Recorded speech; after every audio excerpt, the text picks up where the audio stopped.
Okay, iOS devs, let's talk about something that is absolutely non-negotiable: secure networking. But here's the thing. What if I told you there's this one super powerful gatekeeper that literally controls every single trust decision your app makes on the network? Well, there is, and today we're going to dive deep and unlock the secrets of the URLSessionDelegate's Authentication Challenge handler. Seriously, stop and think about this for a second. When your app reaches out to the internet, who is it really talking to? How do you know, like 100% for sure, that it's connecting to your server and not some imposter just pretending to be you? Because let's be honest, out of the box, every single network request is a total leap of faith. You're just hoping, trusting that the server on the other end is who it says it is. But in today's world, with all the crazy, sophisticated attacks out there, hope is not a security strategy. No way. You need actual proof. And more than that, you need to be the one in control. So the good news is, Apple doesn't just leave us hanging. They give us the perfect tool to manage all this. It's time to meet your security gatekeeper, the URLSessionDelegate.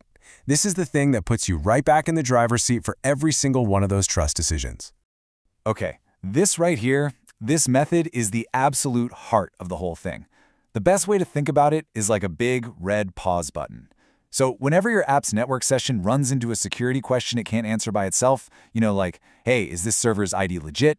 It slams on the brakes, it stops everything, calls this method, and it hands you this thing called an authentication challenge. It's literally your code's way of saying, boss, I'm stuck. What do you want me to do now? So you might be wondering, when exactly does this gatekeeper ring the alarm? Well, it happens in a few really critical moments. The number one most common time is when a server shows up and presents its ID card. Its SSL certificate. But it'll also call you when a server asks for a password, or when you need to do something called certificate pinning, which is basically like handcuffing your app to one specific trusted server. Or maybe you're the one who needs to show an ID, like with a client certificate for a super secure API. In every single one of these cases, the system just stops and waits for you to give the command. All right, so the call comes in. The system is waiting. What do? Well, you've got a playbook with 4 and only 4 strategic responses. This is it. This is the moment where you take control and tell the system exactly what to do next. Let's break these down, because this is where the real power is. Think of it like a flowchart in your head. First up, .performDefaultHandling. This is your go-to for just normal, everyday HTTPS requests. You're basically telling the system, you know what? You got this, just do your standard security checks. It's the hands-off approach. Okay, but what if you have your own custom rules? That's when you use option 2, .useCredential.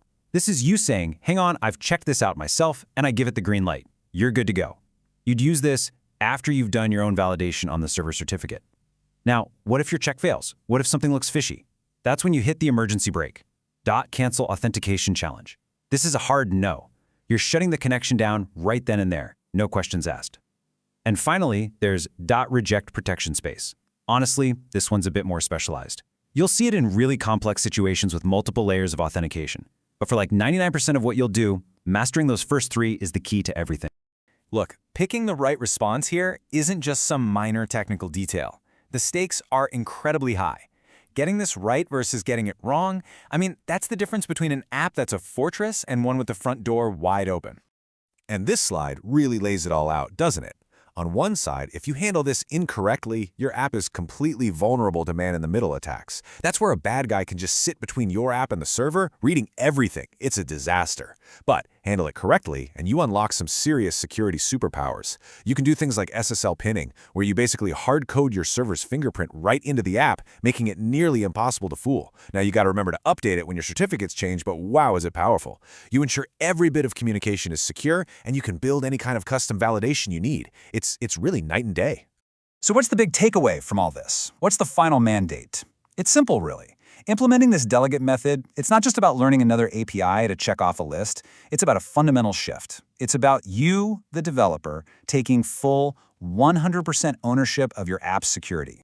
Yeah, you don't have to take my word for it. This quote from Apple's own documentation just nails it. The whole reason this delegate exists is to give you direct, explicit control. The system doesn't guess, it doesn't assume. It stops and asks for your command. At the end of the day, you have to remember this one thing. In secure networking, trust isn't just some nice-to-have feature. It's everything. It's the absolute foundation. Because if you can't be sure who your app is talking to, then frankly, none of the other cool stuff you build on top of that really matters. And that brings us right back to where we started. That question I asked you, it's not just some hypothetical thought exercise anymore, is it?